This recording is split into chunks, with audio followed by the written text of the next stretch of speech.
Hey guys, कैसे हो आप सब। तो आज मैं आप सभी के लिए एक रियल लेस्बियन स्टोरी लेके आई हूँ और ये स्टोरी सीरियसली बहुत ही अमेजिंग है। तो वीडियो को एंड तक जरूर देखना। वीडियो स्टार्ट करने से पहले अगर आप मेरे चैनल पे पहली बार आए हो तो प्लीज यार चैनल को सब्सक्राइब जरूर कर लेना। तो कहानी शुरू होती है अदिति से, जो कि दशहरा के लिए घर पे आई थी। वो घर से दूर ही रहती थी और कभी कभाली घर आती थी। वो घर पे आती है, आराम करती है, फिर उसको अपने दोस्तों की याद आती है तो वो अपने दोस्तों को कॉल करती है, लेकिन उसके एक भी दोस्त उसका कॉल पिक नहीं करते क्योंकि सब बहुत बिजी थे। फिर शाम हो जाती है और अदिति घर में बैठे बैठे बोर हो रही थी, इसीलिए वो पार्क में चली जाती है टहलने के लिए। अदिति जब पार्क में टहल रही थी तभी वो सामने देखती है एक चाय के दुकान को। तो भी उसे ये याद आता है कि वो कैसे उस दुकान पे चाय पीती थी और उस दुकान का चाय बहुत ही अच्छा और उसे ये भी आता है कि जब वो कॉलेज से घर आती थी तो रास्ते में उसी दुकान के पास बैठ के वो चाय पीती थी। थोड़ा और आगे बढ़ती है तो उसे एक बहुत ही स्पेशल चीज दिखाई देती है। जब वो उस चीज को वो देखती है तो उसे अपने कॉलेज वाले दिन याद आ जाते हैं। फिर अदिति हमें एक स्टोरी बताती है कि जब उसने कॉलेज में एडमिशन किया था उसके ठीक 2 महीने के बाद एक लड़की ने एडमिशन लिया था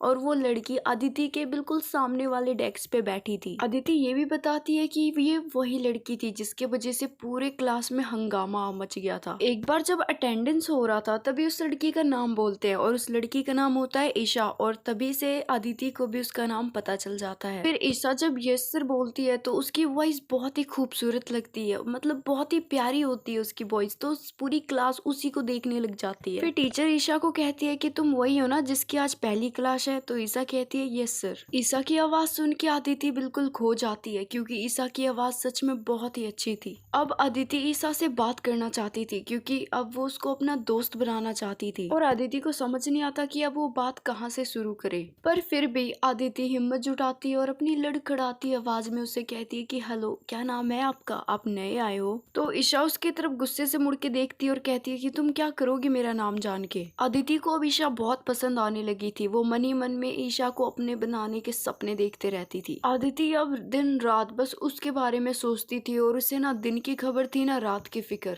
फिर एक बार अदिति ईशा के पास जाती है और उससे कहती है कि तुमने पूछा था ना कि नाम जान के क्या करोगी, मैं नाम जान के तुम्हें एक अच्छा दोस्त बना लूंगी। ये सुन के शायद ईशा का दिल पिघल जाता है। फिर वो अदिति के तरफ मुस्कुराते हुए देखती है और उससे कहती है कि मेरा नाम है ईशा राजपूत। उसका नाम सुन के अदिति थोड़ा सा मुस्कुराती है। फिर उसके बाद क्लास खत्म हो जाती है, सभी लड़के लड़कियां क्लास से बाहर चली जाती है लेकिन अदिति क्लास में ही रहती है। फिर ईशा उसके पास आती है और उससे कहती है कि क्या वो आज तुम्हें घर नहीं जाना क्या। तो फिर अदिति उसे कहती है कि हाँ जाना है ना।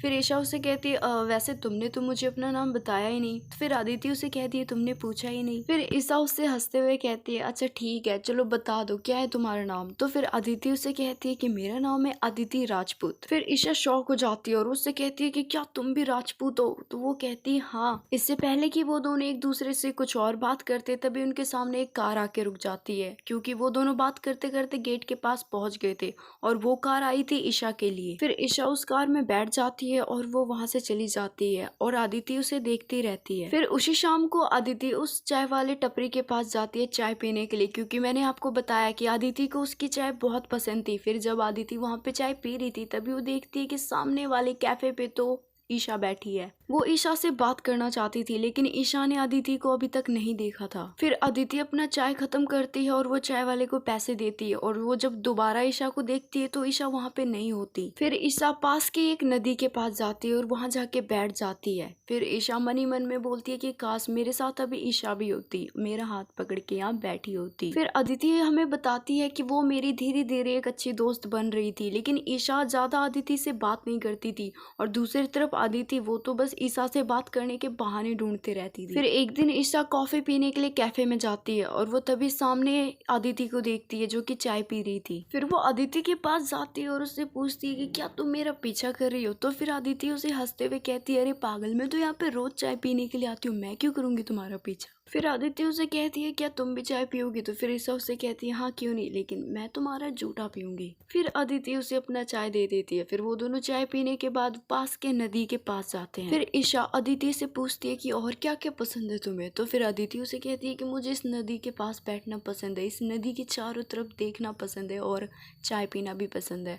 फिर अदिति उससे कहती है क्या तुम मेरे साथ बैठोगी नदी के पास। तो ईशा उसे हंसते हुए कहती है कि नहीं अभी तो नहीं, लेकिन फिर कभी, क्योंकि मुझे अभी जाना जाना है यहाँ से। और ये कह के ईशा वहाँ से चली जाती है, लेकिन वो रोज अदिति से चाय के पास मिलने को आती थी। वो दोनों रोज साथ बैठ के चाय पीते थे और उसी पास वाली नदी के पास जाते थे, दोनों हाथ में हाथ डाल के घूमते थे और फिर ईशा वहाँ से चली जाती थी। एक दिन अदिति उसी नदी के पास अकेले जाती है और वो नदी के पास बैठती है और चारों तरफ देखती है, लेकिन उसे कुछ भी अच्छा नहीं लग रहा था। ईशा को सब कुछ बहुत ही फीका फीका लग रहा था, वो खुद को बहुत अकेला महसूस कर रही थी। शायद अब अदिति को ईशा से प्यार हो गया था और उसे ऐसा लग रहा था कि उसके बिना उसकी जिंदगी फीकी है। और अब अदिति को ऐसा लग रहा था कि ईशा के बिना जिंदगी गुजारना बहुत ही मुश्किल है। और अब देखते ही देखते उनका सेकंड ईयर भी खत्म हो जाता है और ईशा फर्स्ट आती है और अदिति सेकंड। अब इन दोनों की दोस्ती बहुत ही गहरी हो गई थी, ये दोनों एक दूसरे को सीक्रेट्स बताते थे और छुपाते भी थे और अब शायद ये दोनों एक दूसरे से प्यार भी करने लगे थे। फिर इन दोनों के बीच में दूरी आ जाती है क्योंकि गर्मियों की छुट्टी हो जाती है, इस वजह से ये दोनों मिल नहीं पाते, ना एक दूसरे से बात कर पाते थे। अदिति अब बस यही चाहती थी कि जल्दी से ये छुट्टियां खत्म हो जाए और जल्दी से वो ईशा से मिलने चली जाए। और होता भी ऐसा ही है, गर्मियों की छुट्टी खत्म हो जाती है और कॉलेज दोबारा रीओपन हो जाते हैं, बट स्टिल अदिति अभी भी ईशा से नहीं मिल पा रही थी। बहुत खोजने के बाद अदिति को पता चलता है कि ईशा कहीं पे चली गई है और उसे नहीं पता कि वो कहाँ गई है। अब अदिति ईशा से नहीं मिल पा रही थी, इसलिए अदिति अब थोड़ा सा डिप्रेस हो रही थी और वो खुद को बहुत ही अकेला महसूस कर रही थी। अदिति अब बहुत टूट गई थी, वो बहुत ही चिड़चिड़ी हो गई थी। निशा को भुलाना अदिति के लिए बहुत ही मुश्किल हो रहा था, उसका किसी भी काम में मन नहीं लग रहा था, वो दिन रात बस ईशा से मिलने की ख्वाहिश करती रहती थी। और अब अदिति को ना चाय पीने में मजा आता था, ना ही उसको वो नदी देखने में अच्छी लगती थी। और अब अदिति ने तो चाय पीना भी बंद कर दिया था। और अब थर्ड ईयर का एग्जाम भी होता है और एग्जाम में अदिति के नंबर बहुत ही कम आते हैं। फिर वो दूसरी जगह चली जाती है आगे नौकरी के लिए, पढ़ाई करने के लिए। फिर अदिति अपने वर्तमान समय में आती है और वो हमें बताती है कि अब मैं जब भी उस चाय की दुकान को देखती हूँ मुझे ऐसा लगता है कि निशा वहीं पे बैठी है। फिर ये सोच के वो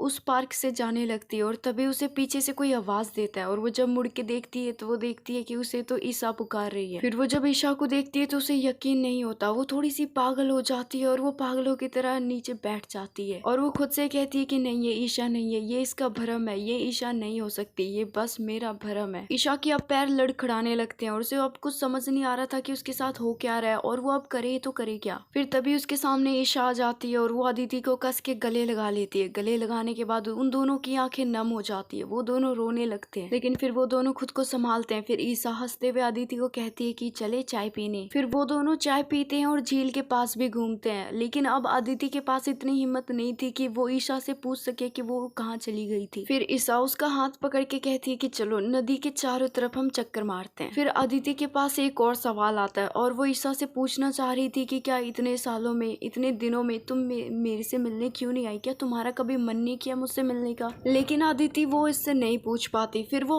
कहती है कि छोड़ो, पास्ट में जो भी हुआ मुझे उससे कोई फर्क नहीं पड़ता, वर्तमान में तो वो मेरे साथ है ना, मेरे लिए यही काफी है। फिर वो दोनों एक दूसरे का हाथ पकड़ के एक जगह बैठ जाते हैं। फिर अदिति सोचने लगती है कि मोहब्बत करने का कोई सही समय नहीं होता, ये तो कभी भी हो जाता है और अगर प्यार सच्चा है तो आप चाहे कितनी बार भी बिछड़े आप हर बार मिल ही जाओगे। और ये कह के अदिति हमें गुड बाय बोल देती है और ये स्टोरी यहीं पे दी एंड हो जाती है। Thanks for watching guys. Video पसंद आई तो जल्दी से वीडियो को लाइक कर दो और अगर आप चैनल पे नए हो तो प्लीज यार जल्दी से सब्सक्राइब भी कर दो।